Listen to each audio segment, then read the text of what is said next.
it. Just gotta weld it up. So, as you can see, this header is considerably shorter than its brother on the other side. Quite a difference. Pretty serious road rash. We're going to fix that. So, but I thought it'd be a good idea to cover some tools. So, this is pretty much the basics. What I would consider, is necessary. Need some gloves. I always like some breathing dust protection, and buy a good one. Don't buy cheap ones. Spend your money on a good one. Go to a welding store. Buy some good ones if you have to. Cover your face and your eyes. Have a dog that barks. That's good safety equipment. This is basics right here. You can do it with a file and a 4.5-inch grinder. That's it. If that's all you had, you could do this job.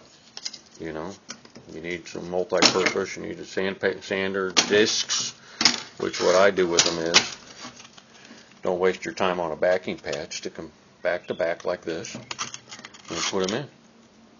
And that way you can grind on the back side too without taking the thing off. Use a multi-purpose grinding and cutting disc. That way it cuts down on the number of switches out that you have to do, because that's the biggest problem with using one, a 4.5-inch grinder. You got to change this out all the time. But, something to scuff the paint up, clean the pipes, some tape to hold it together. As you mark it up, here's your marking pen, some measuring equipment, basic stuff, I like to have a nice welding cap too. I don't know why people weld without it, but I won't. So, and there you go. If you got more money, get yourself a circular saw with a 7-inch cutoff disc. Works incredible, whatever, one of those saws with a blade works good. It helps to have more sanding equipment. Small cutoff wheel is handy sometimes. Belt sander is good. You can tell I don't have a very sophisticated shop. That's my belt sander. It's tiny, but it will square up the end of it too. Enough. Die grinder. It's real nice to have a die grinder. Cheap. Expensive. Carbide burr. You should get one of those. They will last for many years. Look how beat up that thing is, and it still cleans up welds.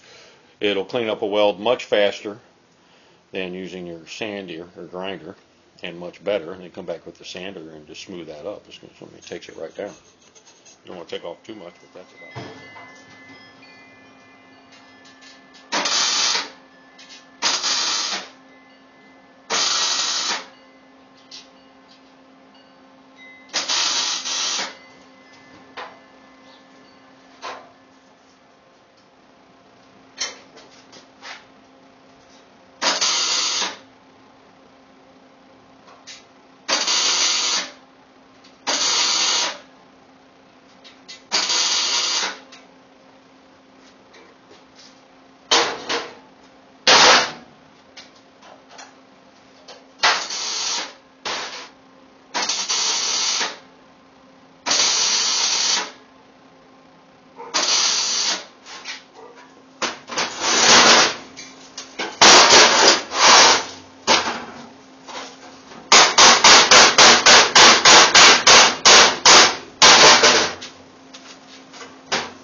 Here we are, just about finished. A little bit of final grinding, sandblasted and painted. That's it. So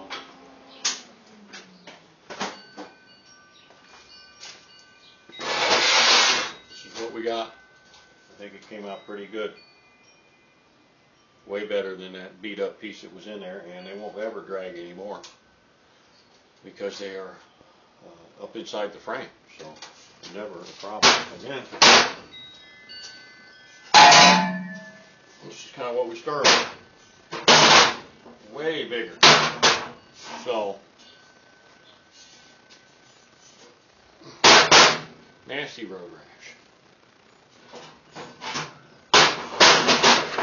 So, that was the end of part 2. Part 3, I will mark and cut these tubes apart. Begin putting them back into the truck. I'll do it one tube at a time, so you can see every cut and how I figure out where I think I need to do it. This is going to be a lot more complicated.